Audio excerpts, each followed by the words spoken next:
is my video review of my new 2012 V-strom DL650A. I've gone for the what Suzuki call a fox orange, but it's not orange to me. It's definitely more of a coppery, metally colour. As you can see, it's all pretty stock at the moment. Just got a tank protector put on there. So the styling's obviously radically changed, the biggest change from the old bike. I really like it. I think it looks great. I think it's a huge improvement over the old model. If you're one of the previous V-strom owners that say you still like the look of the old V-strom, you may have rose tinted glasses, I advise you to come and see one of these in person. I think these things look great in person. Obviously there's a lot of plastic going on now. You can see they've put this funny carbon fibre look texture into the plastic in places. It looks quite good. You're probably not going to be fooled into thinking it's carbon fibre unless you're standing quite a distance away and have bad vision, but it looks good regardless. You can see a little accents around the air vents too, and down near the motor. Yeah, seats actually. It's through the windscreen there. There's a little bit on top of the tank there.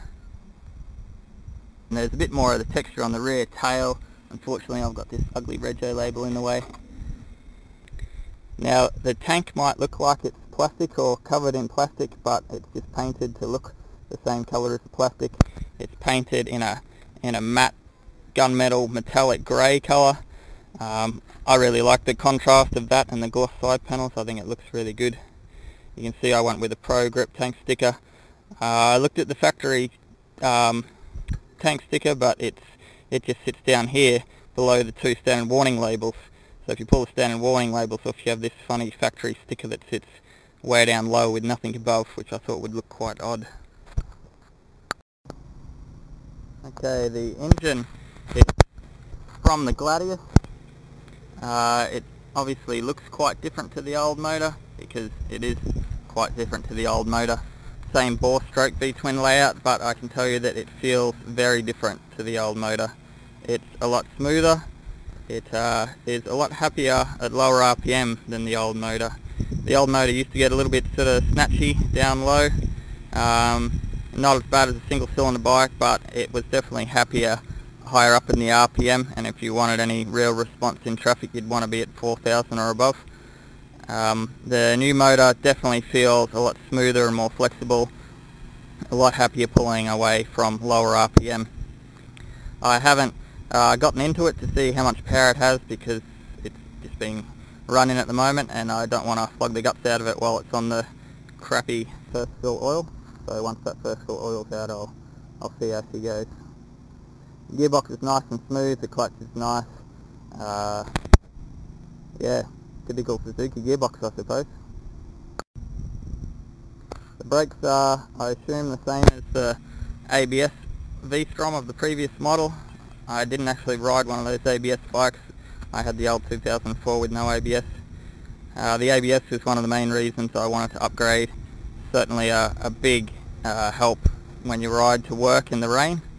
I've had a few moments with the old bike where a car's pulled out, and when you instantly get on the brakes, you always lock the rear for that split second before your brain tells you to let off the pedal, and that normally unsettles the bike. Fortunately, I haven't had to jam on the brakes while I went over through a corner, because that's when it's going to get ugly. But I did try this bike, cranking through a corner, and jumped on the rear brake, and the ABS just kicks in and it keeps going around the corner quite happily.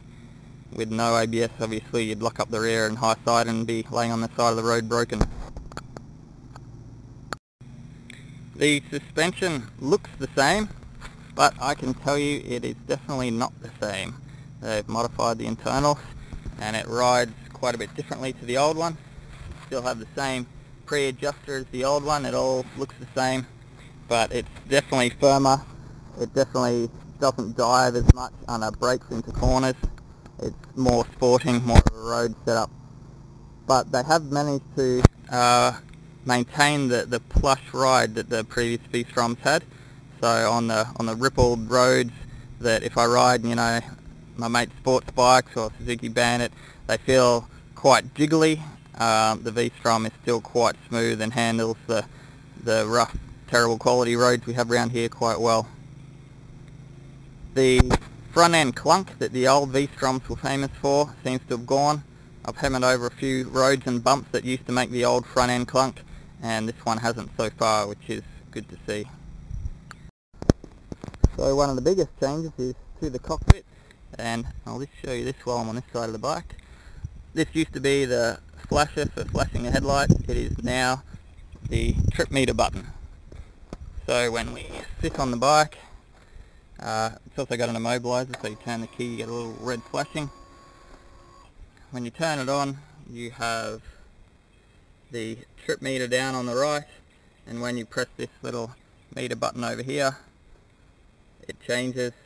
So it's got two trip meters and an odometer. So that's the odometer, that's trip meter 1, the economy for trip 1, trip meter 2, the economy for trip 2, a whole bunch of funny zeros that I don't know what that is yet, and then back to the start. Then of course we have the clock on the left. If you hold down the meter button, the clock changes to the ambient air temperature. And we've got the tacho, gear position indicator and speedo. I really like that layout, works really well. Got all their warning lights. My only complaint is that these indicators in particular, they're not really protected from the sun when you're riding, so when the sun's shining on those, they do get a little bit hard to see, but no major problem there. The bike definitely feels completely different when you're riding it. The fairing is much lower than before. You get a much better view down in front of the bike.